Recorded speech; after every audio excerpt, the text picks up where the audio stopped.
புது நண்பர் ஒருத்தர் கிடைச்சிருக்காரு. யார் தெரியுமா? முதல்வர் அவர்கள் தான். அப்புறம் ஏன் சார் கரூர் விஷயத்துல ஏன் மேல பழி தூக்கி போட்டீங்க?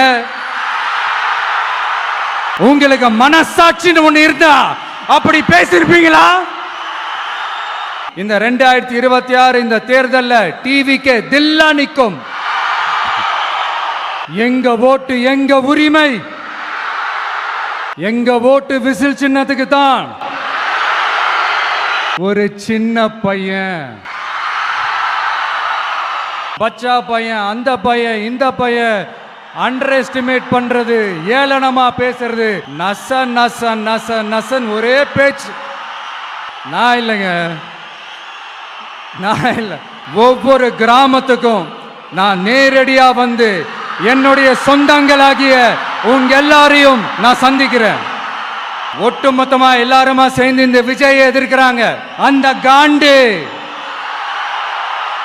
ஒண்ணு இன்னொன்னு. அப்ப உங்க ஓட்டு விசில் சின்னத்துக்கு தான் எல்லாருக்குமே தெரியும். என்ன அசிங்கமா பேசினா அது மக்கள் அசிங்கமா பேசுற மாதிரின்னு இந்த விஜயும் மக்களும் ரத்தமும் சதையும் மாறி உடலும் உயிரும் மாறி ஒன்னிலிருந்து ஒண்ண பிரிக்கவே முடியாது. இந்த விஜய் நம்புறீங்களா, ஸ்டாலின் சார நம்புறீங்களா? Proof, this is the proof. சீரியஸா ஒரு போட்டி நடந்துகிட்டு இருக்கும் போது இங்க காமெடிக்கெல்லாம் இடம் இல்லை பாஸ். இதெல்லாம் மக்களுக்கு தெளிவா தெரியும். இல்ல ஆட்சி அதிகாரத்துக்கு வந்ததுக்கு அப்புறம் ஆட்டைய போட்டா காசா?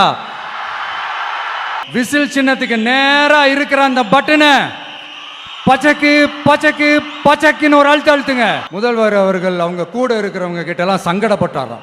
அறிவாலயம் பக்கத்துல யாரு நிழலுக்கு ஒதுங்கினாலும் கூட்டணியில சேர்த்துக்கிறாரு.